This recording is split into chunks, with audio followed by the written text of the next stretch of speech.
We got Charles here in Austin. How are you? Doing well. Thank you for taking my call. Sure. Hi, Charles. Hello. I'm calling because I have the screener asked me if I was a theist. I told him I was a deist with theist inclinations. Okay. And the purpose of my call is because I'm terribly disturbed about what I see as the danger of new atheism, or what is probably more aptly described as sort of a reductionist materialism. And I think it's very tangible, not like spiritual, I'm going to be sentenced to hell sort of danger, but a real material danger, if you will. Okay, and what's that danger? Well, first of all, I think the most obvious thing is that new atheism isn't primarily atheism, and it's almost structurally deceptive. I think atheism in and of itself is sort of vacuous. I mean, it doesn't really propose anything like you guys often claim. Sure. But there's something interesting that when you say, will you please tell me what the your belief is, or based on the reasons or your proof that God exists, because we're really a refutation of an ideology rather than an ideology in and of itself. That really presumes to have the mechanisms by which to judge the answer. It's not atheism from which we derive that. It's skepticism, science, critical thinking. That's actually what I was getting to. That's actually what you're not as well, if you're talking about philosophical atheism. Because that's completely what you're not. In terms of Hume, I mean, science that you continually parrot as being some sort of redemptive primary mover here in material life is not skeptical in nature. The presumption of the uniformity of physical law throughout the universe is skeptical. It's not a presumption. It's an observation. No, it's not. When is the last time you observed? No, from what he's talking about, being on this planet. No. It's a practical assumption. It is a practical necessity. But it is not skeptical. Science is the godfather of skepticism. Okay, I am a Hume follower. My point is, if such a thing made any sense, my point is that science, well, I don't want to get caught in equivocation here, as it is done, is applied skepticism. No, you're using the word in a different sense, in a very modern, loose sense. Yes, because I don't live in the 12th century. But not the sort of rigorous skepticism that most people assume you're talking about. It absolutely is. Hume was not proposing incredulity. Hume, I'm sure you're familiar with the induction fallacy. Excuse me. I'm sure you two guys would love to have a long philosophical debate about this, but you called the show to say there was a danger. And I asked you what that danger is. Okay. Tell me what the danger is. The danger is that reductionist materialism seeks to deprive us of the mechanisms by which we would defend ourselves from certain pseudo-modern horrors that maybe Ray Kurzweil or other reductionist materialism would like to perpetrate on humanity, like uploading the entirety of the human race into some massive computer because humans are really reducible to physical structures. And those are dangerous assumptions. Why is it dangerous? Why is an idea dangerous? I mean, he's not. It's not show me a guy who's certainty. Any idea can be forced on people, and then you can call that activity of forcing that idea on someone dangerous. But the idea of dangerous, or is it not dangerous? It's not true. Okay, how's but that? That's not what I said. I said, is it dangerous? Well, are you saying that uploading consciousnesses would work? Would it work? I have no clue. Well, if it works, then isn't the underlying premise true? I think that's going to be nearly impossible to determine, and that brings us. Well, no. Hold on now. You're talking about this horror. Which is about the nature of reality. You got to let Jeff talk. I know you can't hear him. He's trying to ask questions directly. You called in to tell us that we're dangerous, okay? And now we get a chance to defend ourselves. Okay. That's now, if your example of a horror that you think is led to by reductionism, yes, was uploading consciousness into a computer as if human beings were it could be boiled down to just material forces, right? Correct. And I'm asking you, do you think it would work? Because if you do think it would work, then the assumption that we are physical is true. If you don't think it would work, then the assumption that we're physical is not true, and you win. So either way, where's the horror? Where's the horror? Either it's true or it's not. Nobody's going to get uploaded if it won't work. Correct. I have the intuition. I mean, it's impossible to say at this juncture, but I have the intuition that it is not possible. Well, in any case, where's the horror? If it won't work, then where's the horror? Where's the horror? Yeah.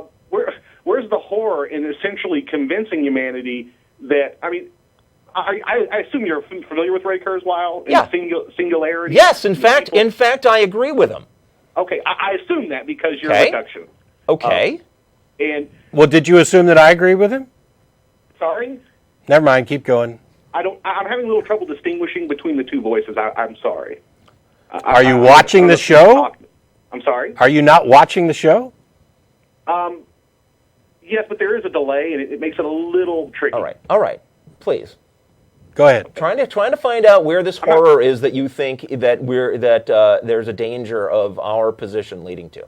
Well, if it's wrong, is it good to suppose that uploading Grandpa onto a computer is harmless? If it's wrong, I mean, if it's not true that it could be done, then that idea will last only until it is discovered. Hey, this doesn't work, and then the idea is finished. I think we might be structurally prevented from that discovery. I mean, how would you know? Then there can't be a horror. But if there's no uploading because we can't get it to work, then there's no uploading. Where's the horror? No. You misunderstand me. I don't think the uploading is possible. You're just turned off by the idea. That's supposed to be uploaded is possible. Well, okay. Well, scientists are not going to be uploading anybody if they can't. No, right? Right? I think you're misunderstanding me. I'm sorry. Okay, try again. I think what I'm saying is I don't think the creation of this structure that would, let's say we have this human-level intelligence that's recreated with the same memories, the same structure, the same capacities. Yeah. I don't think that's sufficient to say that person was uploaded. I mean, I think it's conceivable to me that you could create. So the horror is, let me see if this is correct. Tell me if I'm wrong here, right? What you find horrifying is the idea that a human being's mind could be exactly duplicated, and you personally would be creeped out by that because you have an a priori assumption that that's not how our consciousnesses work. Therefore, you'd be creeped out by that copy of Grandpa. I don't find the process itself to be disturbing. I find the assumption that, as Ray Kurzweil says, that it will be us, that this future sort of... Right. That's what he just said. Right, that's exactly what I just said. Okay, you have an a priori assumption that can't be us. And so if they make a thing that seems to be... I have a priori suspicion. Okay, fine. I'm certainly not sure. Fine. Well, so you called us to tell us that what we're doing could lead to horror, and the horror is an a priori suspicion you've got. Well, congratulations. No. Congratulations. You can join the people who thought that automobiles were terrifying because it must be physically impossible for our bodies to go more than 25 miles an hour. Dude, that's where you're coming from. The other thing is that... It's not where I'm coming from. Yes, it is. Hang on. Hey, Charles. The other thing that I find asinine about this entire conversation is that I haven't proposed that idea at all, and it's not something that is, while it is consistent with, it is not in any way dependent upon atheism. I agree, but what does happen? Well, then I'm right. So what's your point? No, but what does happen? The problem is that you're really forgetting what I've said. Is that the whole discussion seeks to deprive us of the mechanisms by which we might defend ourselves. And let me take Michael Shermer as an example. What are you defending yourself against? I see, that's the thing. The only horror you've mentioned is the horror you're going to feel because of a suspicion you have. That's it. You want to be defended from that? Go ahead and believe whatever you want, dude. Nobody's telling you can't continue to believe that our bodies are animated by spooks. You scream it at me? Dude, can I make my point? I'm sorry. You're saying that we're running the risk of depriving you of the ability to defend yourself against challenges to your notion that our bodies are animated by spiritual spooks. That's the straw man argument you're presenting. Explain it then. Explain where you're really coming from. I'm sorry? Explain where you're really coming from then. I'm afraid in this pseudo-modern generation, and the modernists being those living in the time of social Darwinism, and sort of this resurgence in faith on both sides, in scientism, are going to commit the same things that would naturally follow once you have the presumption that humans are merely structure, and it becomes. You're wrong. Follows no, stop, Charles. Stop, Charles. Charles, stop. Please demonstrate that it naturally follows from the idea that humans are merely material what you can do. How do you get from that is to the ought? Okay, then if I reproduce this material in structures, I reproduce the person. Charles, don't do an okay. I asked a question. I'm answering your question. All right. How do you get from the is to the ought? I'm sorry, I did not hear the last part. How do you get from the is to the ought? No, it's not the ought. Yes, you are. You're saying it's a necessary conclusion from it. No. You see, here's what you're saying. I'm saying is that the argument is that there is no difference. So there isn't an ought. It doesn't matter. No, the argument is not that there is no difference. Nobody. Charles. Well, I'd be happy to defend the transhumanist position since I'm a transhumanist. I'd be happy to defend that. That's what he's going after. Though it's just not true, Charles. Not all atheists are. Charles, may we speak on our own show, please? I think you're having no problem speaking. Charles, go ahead. It is not true that all atheists are transhumanists. I'm one. I didn't say they were. I said reductionists generally are. I started out by saying Charles, you're not primarily atheist. You are free to continue to believe that there's something else going on besides the physical. There's something else going on. Would you please stop interrupting me, or we're going to hang up on you? Okay, go ahead. All right. You are free to continue to believe that there's something else going on besides the physical function of our brains. You're going to remain free to believe that. Why would you not? What are you afraid is going to happen? I'm sorry. Are you asking me now? Can I I'm asking. Yes, I'm asking. Ask you a question. What are you afraid is going to happen? It's not about what I'm afraid is going to happen as a direct result of that. I mean, I think you're really misunderstanding me. What I'm saying is that once you deprive me of the mechanisms to defend against that, like things like mind, love, non-material things that people generally take for granted. May I? Excuse me. Just correct you for a second. Hey, just mechanisms. We're just machines. Charles, I'm sorry. Not depriving you of love. Not depriving you of any of those things you just listed. Not a one of them. Well, they are in fact that's what I was going to say about Michael Shermer. And by the way, atheists are not depriving you of anything. Atheists are pointing out that you already lack the ability to prove the things that you seem to want to prove. I disagree. And like I said, yes. Well, okay, fine. And you're calling our show and telling us that we're dangerous because you disagree that when we point out you're Philistines, you are exceedingly practical scientism. No, not scientism. Scientism. You don't get to just make up words in order to knock down straw May I ask? I just want to verify. Has this caller insulted us enough? Has this caller insulted us enough that we may now insult him in return? Probably. I would very much like to. Probably. Let me tell you my argument. Charles, you haven't got one, dude. That's the problem. Hang on. Everybody stop. Charles, a minute ago, you said that you know that humans are more. No, that's not what I said. I said I know that there are non-material things that the materialist structure doesn't allow for, that I know. Okay. How do you know this? Because I've had direct experience with them, as have you. Would you like the example? Sure. I'd like an argument, not an example. Okay. Well, I take it for granted that you've read a novel. Yes. Okay. Where was that novel located when you read it? In my hands. Well, that's where the text was. That's and I'm correct. making the distinction between... That's correct. I had a conceptual good grief. perception of the novel. It existed only as a physical brain state. And if you think there was more to it... That isn't sufficient. That isn't sufficient because... How do you know it's not sufficient? How do you know it's not sufficient?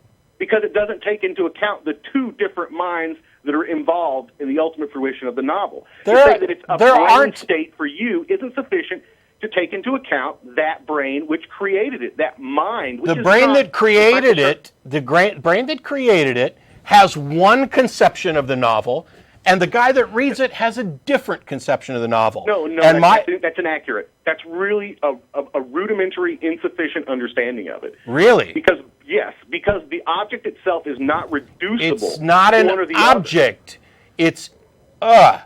It's Let me say this: tree, Matt Dillahunty, tree. What just happened? I'm not very specific. You said a word that conveyed an idea in the English language, which brought into... You're going to let me finish, or am I going to hang up on your ass? Which brought into my head the concept of a plant. What there is in my head as a physical brain state, because of what you said, the concept. You do not get to conflate your idea of a tree with my idea of a tree and then say that because there are two ideas of a tree, there's something we can't explain. Because you got a brain, despite evidence to the contrary, and so do I. I think you're missing the point. Okay. I mean, you're doing the same thing you're doing, which is interrupting me. Dude, because the edges of perception, the basis of our understanding, were hemmed in by illusions of meaning that materialism can't explain. It's not a sufficient framework. If I say, I believe in a non-material being called God... No, you are asserting that it is impossible. Material science doesn't allow for that. No, sir. No, sir. You are asserting that it is impossible, materialistically, to account for thought. Please demonstrate that this is true, and not just a flat frickin' assertion from you. I did not say that. I said it is impossible to account for the thing called a novel. You're talking about thought. I'm talking about the novel. The novel. Now here's what I'm saying. That is an abstract concept. I'm not suggesting. I'm sorry? The novel, as you're using it, is an abstract concept. I'm talking about... I don't believe in the ghetto of conception like you do. I don't believe that love is just a chemical fever with all this other poetic baggage. What else is it, and how do you know that it's more? You know what I think is dangerous? You know what I think is dangerous?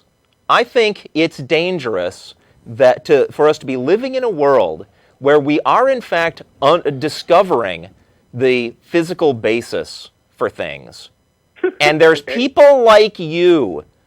There's people like you. Hey, you called us to call us dangerous. Right back at you. Okay? Cavemen like you who want to reject what has actually been discovered because it kind of creeps you out. What has been discovered? You are What has been discovered? What are you talking about?